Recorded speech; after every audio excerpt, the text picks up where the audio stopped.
வணக்கம் ஃப்ரெண்ட்ஸ். இன்றைக்கி ஆடி அமாவாசை. என்ன சமையல்னு பார்க்கலாமா? இன்றைக்கி நான் பயத்தம்பருப்பு பாயசம், தயிர் பச்சடி, மாங்காய் பச்சடி, வாழைக்காய் கறி, பரங்கிக்காய் சாம்பார், தக்காளி பழ ரசம், மாங்காய். ஃபஸ்ட்டு நம்ம பாயசம் பார்க்கலாம். பாயசத்துக்கு வெல்லம் நல்லா கரைஞ்ச உடனே நான் வெந்த பயத்தம்பருப்பை எடுத்து அதில் போட்டுக்கிறேன். போட்டு நல்லா இப்போ இதை கலந்து விட்டுப்போம்.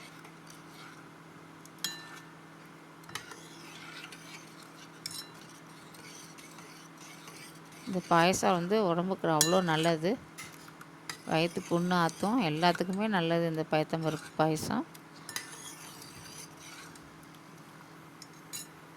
இப்போ நம்ம ஏலக்காய் பொடி போட்டுக்கலாம். போட்டு நல்லா கலந்து விட்டுப்போம்.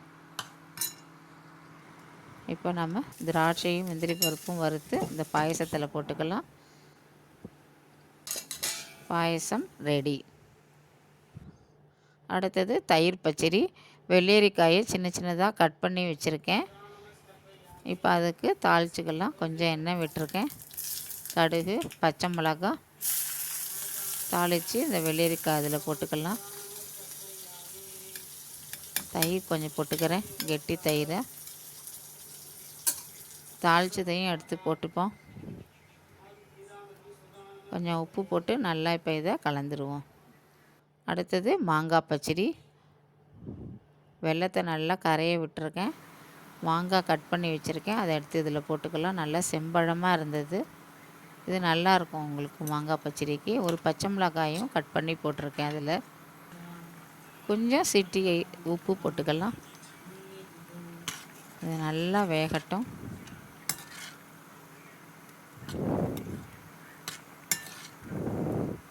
இது மாதிரி பண்ணிங்கன்னா நல்லாயிருக்கும், டேஸ்ட்டாகவும். நல்லா கெட்டியாகிடுச்சு பாருங்கள். கடுகு தாளித்து அதில் போட்டிருக்கேன். நல்லா கலந்து விட்டுப்போம். மாங்காய் பச்சடியும் ரெடி ஆயிடுச்சு. அடுத்தது நான் கார மாங்காய் பண்ணியிருக்கேன். மாங்காய் கட் பண்ணி வச்சுருக்கேன்.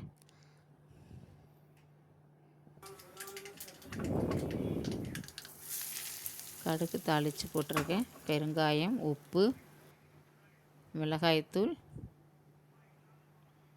கொஞ்சம் மஞ்சத்தூள் எல்லாமே போட்டு நல்லா இதை மிக்ஸ் பண்ணிடலாம். இது ரொம்ப நல்லாயிருக்கும். தயிர் சாத்துக்கும் சாம்பார் சாத்துக்கும் எல்லாத்துக்குமே ரொம்ப நல்லாயிருக்கும். அடுத்தது வாழைக்காய் கறி.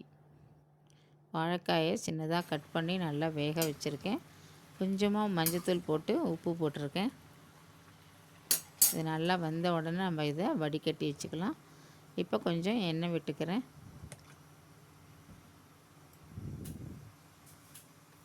இப்போ இது தாளிச்சுக்கலாம். கடுகு, உளுத்தம்பருப்பு, ஒரு பச்சை மிளகாய், கருவேப்பிலை,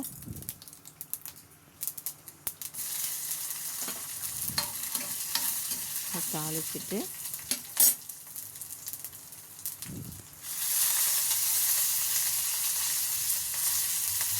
இப்போ வடிகட்டி இருந்த வாழைக்காயை நம்ம இதில் எடுத்து போட்டுக்கலாம். இப்போ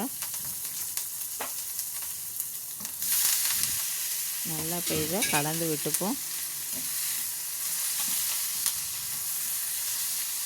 இப்போ நம்ம தேங்காய் துருக்கி கொஞ்சம் போட்டுக்கலாம். போட்டு நல்லா இதை மிக்ஸ் பண்ணிடலாம். வாழைக்காய் கறி ரெடி ஆயிடுச்சு. அடுத்தது பரங்கிக்காய் சாம்பார். புளி கரைச்சி விட்டுருக்கேன்.